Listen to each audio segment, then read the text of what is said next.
Salutations, ladies and gents. Nosk here. Welcome to my first video for a new series I'm going to be trying out here called Bullshit This Week. Essentially, each video that I do will be covering the past 7 days of just some of the current news and general nonsense and bullshit I come across, and my opinions and views on exactly whatever the issue is and whatever's being said from whatever side.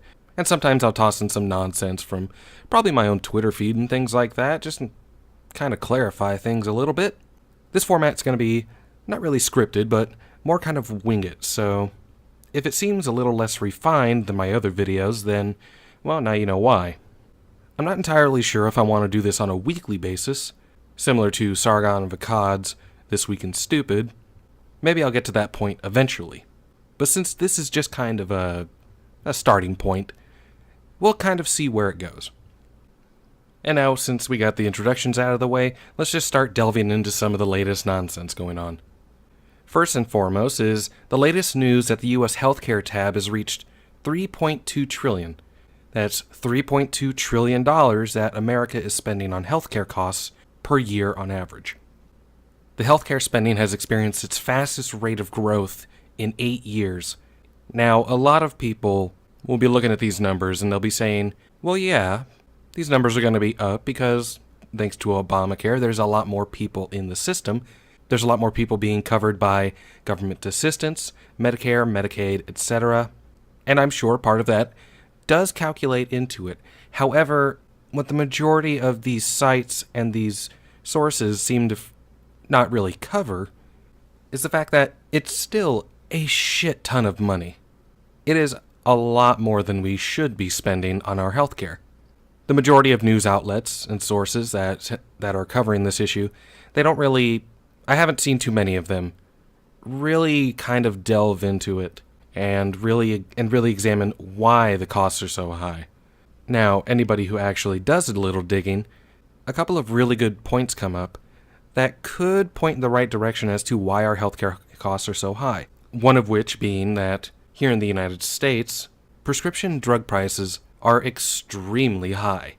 Even the generics, by comparison to a lot of other places around the world, are still extremely expensive. The United States, unfortunately, unlike other Western nations, doesn't really have the capacity in its current laws in order to negotiate the drug prices. Another point also being, in this country at least, it's extremely difficult for the government to appropriately regulate insurance premiums, as can be primarily seen from just about every single bit of healthcare.gov advertising, is that if you don't make enough money, then you can rely primarily on government assistance. Most people who sign up for health insurance on healthcare.gov qualify for financial help to make coverage more affordable, lowering their monthly premiums. Many find low premium plans for less than $75 a month. These are quality plans that include coverage for doctor visits, no-cost preventive services, and prescription drugs. Sign up at healthcare.gov by December 15th for coverage starting January 1st. However, a lot of people do end up getting insurance plans, and what this means is that they're generally extremely expensive, as was not too long ago seen that healthcare costs, insurance premium costs, are going to be around the country, skyrocketing by double and triple digits. Now, a lot of people, they can't really afford these premiums, and so they have to rely on the Obamacare subsidies in order to help lower their costs. Regardless, it doesn't change the fact that the premiums are extremely high. It doesn't change the fact that these plans cost a ton of money. All it does is put less responsibility for the costs on the consumer, but on the other hand, it also does take more and more taxpayer money to help cover the subsidies. The Associated Press recently covered this issue, pointing out in an article of theirs that the growth rate of 5.8% in 2015 boosted total health care spending to $3.2 trillion. That's an average of $9,990 per person, although the vast majority of that money is spent caring for the sickest patients. Healthcare spending grew about 2 percentage points faster than the overall economy in 2015, said the report from nonpartisan economic experts at the Department of Health and Human Services. That's a problem because it makes it harder for government programs, employers, and individuals to afford the level of health care that Americans are used to having. They go on to say that America has struggled for decades to balance healthcare cost, access, and quality. Obama's law made significant strides to expand access, and the report found nearly 91% of U.S. residents now have coverage. But the problem of cost has reemerged. That's partly because people with health insurance use more medical care than the uninsured, who tend to postpone going to the doctor. Well, of course they do, because the people who can't afford health insurance can't afford to go to the doctor. So if you can afford to get your health insurance, you're going to use it more often. Some of the newly insured turned out to be sicker than those who were already covered, which generally will be a thing because the people who are newly insured, people who are now covered under Obamacare, people who could not afford insurance in the past, these are people who, generally speaking, were never in a position to really take care of themselves enough and get the help they need. And so they got sick, they stayed sick, and sometimes they just got sicker. So getting them into the system now is essentially playing a game of catch-up. The Associated Press goes on, in a milestone for data watchers, the report found that the federal government became the largest payer for healthcare in 2015. Washington accounted for 29% of overall spending. That was followed by households, 28%. Businesses, 20%, and state and local governments, 17%. In doing the analysis, the HHS experts count the employee share of premiums for job-based insurance as spending by households. Spending by private health insurance plans increased by 7.2% in 2015, and Medicaid spending grew by 9.7%. More than likely, obviously, due to the increased number of people who needed to get insurance and were covered by Medicaid under Obamacare. People who don't earn enough money to qualify for the majority of these insurance plans that are out there are offered. In both cases, the healthcare law was a driver. 9 million people had private insurance through the healthcare law's subsidized markets, and nearly 10 million had Medicaid coverage as a result of the law. Increases in Medicaid spending will be a problem for the states. Starting next year, states that expanded the program under the health law must gradually pick up a share of the costs. So again, it's not really that people can actually generally afford health insurance because the prices are so high, the premiums are so high, the premiums are skyrocketing. Drug prices are high, drug prices are skyrocketing. And so now it's going to end up falling onto the taxpayers to start covering more and more of the people who can't afford it otherwise. Spending on prescription drugs dispensed through pharmacies increased by 9% in 2015. Although that rate of growth was less than in 2014, the report said drug spending grew faster than any other category, including hospitals and doctors. It wasn't only pricey new drugs for hepatitis C infection driving up the trend, but also new cancer drugs and price increases for older brand name and generic drugs. So again, we see the typical results of drug companies doing what they do in a market where the government can't regulate appropriately or negotiate these drug prices. Every year or two, they just roll out something new. It's slightly different. The price goes up. And then when anything generic comes out, it's not like generics just kind of sit at the bottom barrel. Even generic drug manufacturers are still going to be pricing their products in proportion to the brand name stuff. Medicare was a bright spot in the report, growing by only 4.5%, despite roughly 10,000 baby boomers a day reaching eligibility age. Calculated on a per-beneficiary basis, Medicare spending grew by just 1.7%, which I guess can be considered a good note because, as we know, baby boomers are going to be a massive drain on government healthcare assistance in the coming years. However, it's good to see that the costs aren't skyrocketing as much as for your average American. So essentially, we're seeing the difficulties of trying to deal with a healthcare law that keeps a lot of the power still in the hands of insurance companies, drug companies, and HMOs. While Obamacare was a good concept in and of itself, and it did get a lot of people coverage, unfortunately it did not include a lot of the necessary methods in order to keep these costs down or even reduce them, as noted before, such as stronger powers to regulate insurance premium costs, as well as the capability of the government to negotiate drug prices. As Americans, if we're lucky, we may see these things implemented at some point, though I'm not entirely sure it'll happen anytime soon. Hopefully sooner better than later. And if we're lucky, these healthcare costs won't continue to exceed the growth of the economy too far into the future. If this continues to happen on a consistent yearly basis, then I'm more than sure that a lot of people are going to be very upset with the system. We may see more and more public support eventually in the idea of repealing Obamacare. Moving on. Another big thing to come up recently is all the reports out there now stating that after Donald Trump's election, there has been a vast increase in the number of hate crimes going on around the country. Now, maybe this is just my personal opinion, but I have trouble really believing a lot of these sources and a lot of these news reports, because the inherent issue with hate crimes is that they're not very well aggregated. For example, across the country, even though the FBI may aggregate these incidents and these reports, it can only do so for those incidents that are actually reported by state and local authorities. And many state and local authorities and police departments either don't report them to the FBI at all, or they only report some of them, rightly so, because even though all these hate crime accusations and hate crime incidents may get reported, it's a little rash for police departments to just start handing them out to the FBI and saying, here, we have these reports, we have these incidents, before they actually go looking into them and they actually examine the situation. At the same time, however, there have also been a lot of reports coming out of fake hate crime and harassment reports. So in essence, we're seeing kind of a conflagration here. I'm not saying that some hate crimes aren't legitimately going on. I'm sure there are. Because as will be pointed out, there is a sizable, though very small portion of Trump's supporters who one could comfortably and reasonably label as racist, or Islamophobic, or homophobic, etc. And some of these people may go out and they may attempt to do something violent. Some of them may attempt to harass. Some of them may harm someone, kill them even. At the same time, though, given the reaction to Trump's election by the left, for example, the riots, the freaking out, the crying, the overtones of the great fascist dictator who's going to come and destroy us all.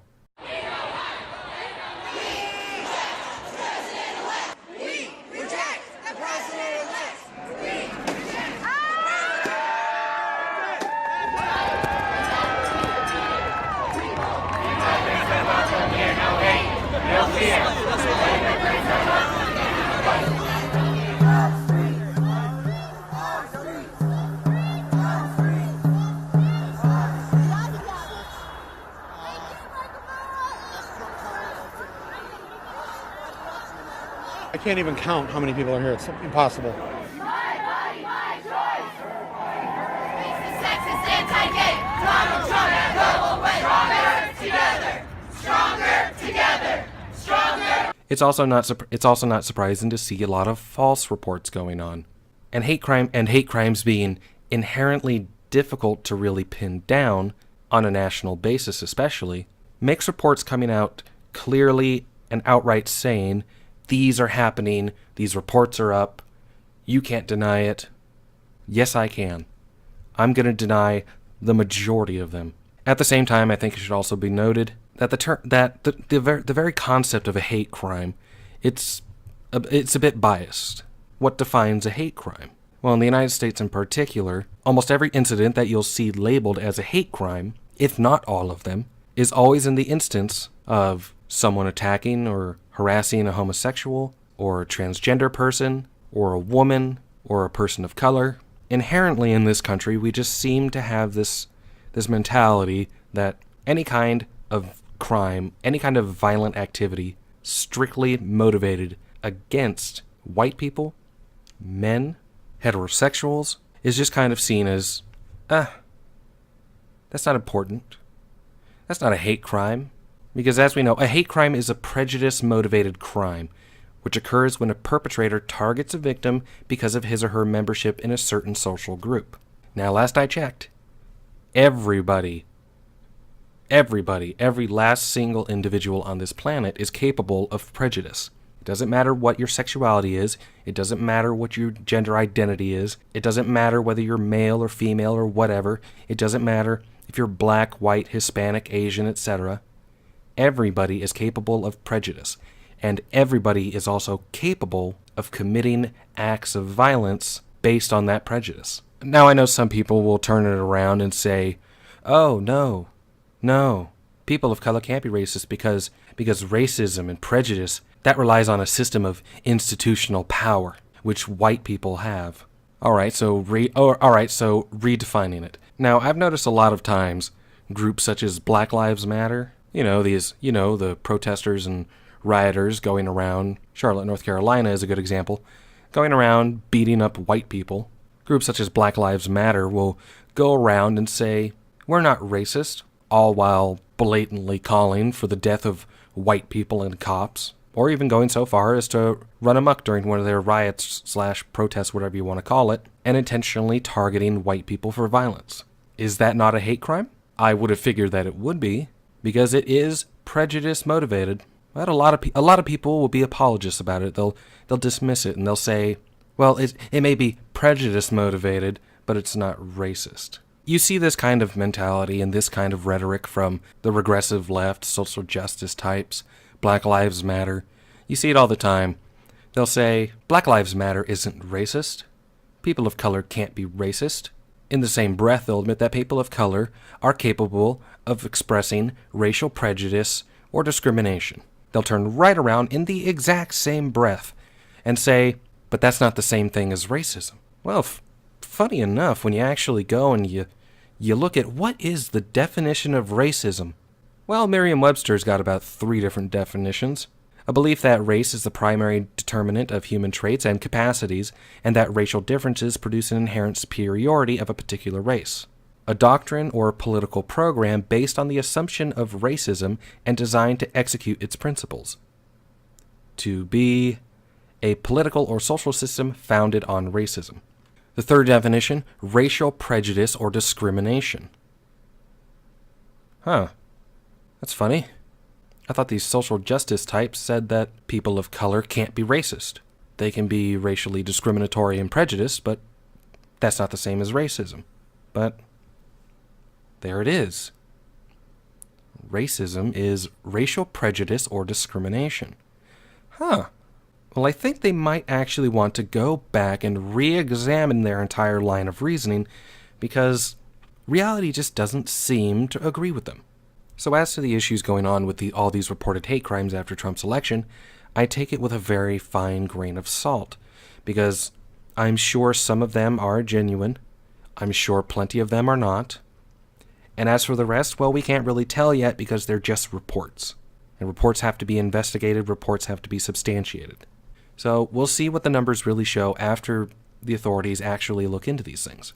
And moving on to our next topic, obviously, we gotta talk about Donald Trump's recent tweet about burning the American flag. Donald Trump recently, on the 29th of November, tweeted out, "Nobody should be allowed to burn the American flag. If they do, there must be consequences. Perhaps loss of citizenship or year in jail." Now, obviously, there's going to be a lot of a fuss about this, a lot of people attacking him for this, a lot of people trying to defend him for this. Me personally, again, with the grain of salt. Plenty of people are taking this tweet, and they're taking it extremely seriously. They're trying to take it as an example that, oh, this is exactly what Donald Trump thinks, this is exactly what he's going to do when he's president. No, he's not. He's going to be a president, not a king or a dictator. He can't just wake up, get out of bed one morning and say, all right, from now on, if you burn an American flag, you lose your citizenship or you go to jail. That's not how the system works. Now, on the issue of flag burning, I particularly, and the laws will agree with me, that flag burning is a-okay. It is a sign of free expression. You are allowed to do it. Now, do I personally think that people should be burning flags? Well, not really. I somewhat don't really see the attraction. Needless to say, and I'm going to keep it's a tweet by Donald Trump. So, big whoop. Now, I'm not going to defend Donald Trump. I'm not going to defend his detractors or his supporters or anybody. All I'm going to basically say is, it's just a tweet. It's just a tweet. Calm down. Yes, he is the president-elect. Yes, he's going to be the next president of the United States. He's going to be sitting in the Oval Office behind the big desk. That doesn't mean you should take a tweet so seriously. He's not coming for your right to free expression. He's not going to throw you in jail for burning a flag. He's not going to kick you out of the country. As far as I can tell, this is just an opinion. But as we're fully aware with Donald Trump and his opinions, they're a little wishy-washy. They flip and flop. They go here and there. I'm sure a year down the road he may very well be defending flag burning. Who the fuck knows? But I'm not going to waste too much time on that. And so then we're going to come to a final point. I recently got into a bit of a spat on Twitter with a few people. You know, a lot of these social justice leftist types. And it got a bit, I mean, I don't even know. I don't even know. I try to have fun with this stuff. Unfortunately, lately, they're not making it that easy to have fun with it. You obviously can't reason with these people. They're political ideologues. They cannot be reasoned with. The only way a political ideologue is ever going to realize the error of their ways is when the boots are finally on their own necks, when they get the system they want. These political extremists on the left or the right, it doesn't matter which one. But I had quite a few people coming at me. And one of them, essentially, well, let's just be honest here. Sargon of Akkad is very critical of the regressive left. He's very critical of identity politics, social justice. I am, yes, admittedly, a fan of his. I do agree with a lot of the things he says. Some things I disagree on, absolutely. However, it goes really far to see exactly to what complete and utter levels of full retard some of these people will go when they feel that they can somehow rationalize and somehow justify statements like, and they're speaking about me at this point, the Wolf's Word, who claims to be a liberal, just admitted to believing in the neo-Nazi conspiracy theory of cultural Marxism. Apparently, cultural Marxism is a neo-Nazi conspiracy theory. And maybe it's just me, but that entire sentiment sounds like a conspiracy theory in and of itself. You know, I appropriately had to respond. I should then presume that you do not believe that political correctness exists, identity politics, intersectionalism, and anybody who knows anything about it, intersectionalism is the basis of intersectional theory. It's actually a theory. It's on paper. It's there. Intersectionality is the basis for identity politics. Everyone's in their own little group. Everyone has their own little identity, several identities. Everyone falls into different little categories. Everyone's separated by, oh, what's your skin color? Oh, what's your sexuality? Oh, what's your gender? Oh, what is your level of privilege or oppression? And then political correctness we're all aware of because it's the very concept we have been hearing forever. Of course, they felt the need to respond. Political correctness is a straw man invented by the right in an attempt to pathologize anti-racist politics. Excuse me? Political correctness is a straw man invented to pathologize anti-racist politics? They go on to say, no Western left movements have ever identified as supporting something called political correctness. I'm already starting to get a bit of a migraine just reading this back. Imagine how bad it must have been when I actually got it. But, oh my God. I don't even really have an opinion on this. It's so full of nonsense. It is just about the purest epitome of bullshit I have ever seen in my life. I can get them all the examples in the world of how almost damn near every Western left movement has always, to some extent, identified as supporting political correctness. Some less than others. Now, when it comes to the social justice progressive types, oh, they support it. They support it a lot. But at the same time, it's like they're admitting that political correctness is a thing. In the same breath, though, they'll say that cultural Marxism doesn't exist. That it's just a conspiracy theory. Despite the fact that they are synonymous, they are one and the same. You'll also probably note here that they never touched the issue of identity politics or intersectionalism, because, well, let's just be honest here, they probably completely agree that those are things, and those are good things. As utterly wrong that they are, I'm sorry, I have to move on to the next one, because just looking at this is just, oh my, it's going to make my head explode. Of course, my initial response to that person of, I should then presume that you do not believe that political correctness exists, identity politics, intersectionalism. I had another little dingling then tweet out to me, "Do you mean intersectionality? Is that what you mean?" Obviously, jackass. And so I had to respond, intersectionality is another word for intersectional theory / intersectionalism. It took them a little while to get back to me, but they essentially had to say, "Sorry, I had to disappear because holy shit, I am 100% sure you do not know what the term means." So I decided, fuck it. I'll get him a little proof. And wouldn't you know, it wasn't that fucking hard either. So, I shot back at him. Holy shit, I'm 100% sure I do. Intersectionality. Alright, there it is. Intersectionality. The interconnected nature of social categorizations, such as race, class, and gender as they apply to a given individual or group, regarded as creating overlapping and interdependent systems of discrimination or disadvantage. Well, that's what you get when you look up intersectionality. Then you look up intersectionalism, showing results for intersectionality. Search instead for intersectionalism? Yes, do. Did you mean intersectionality? Intersectionalism. Noun. The study of minorities within minorities or intersections between minorities, specifically the study of the intersections of multiple systems of oppression or discrimination. Sounds pretty fucking similar, doesn't it? And so, just for good measure, you look up intersectional theory. Intersectionality, or intersectional theory, is a term first coined in 1989 by American civil rights advocate and leading scholar of critical race theory, Kimberly Williams Crenshaw. It is the study of overlapping or intersecting social identities and related systems of oppression, domination, or discrimination. Well, wouldn't you fucking know it? And right there, intersectionality. They are all one and the same. They're the same thing, just variations on the word. Intersectionalism, intersectionality, intersectional theory. They're the same fucking thing. Of course, this person just didn't quite get it. So they got back to me, not enough to know that it doesn't go alongside the stupid BS term of political correctness or identity politics. Except for the fact that it clearly does, because political correctness and identity politics rely on the very basis of intersectional theory. Intersectionality is the very foundation of political correctness and identity politics. I got back to him.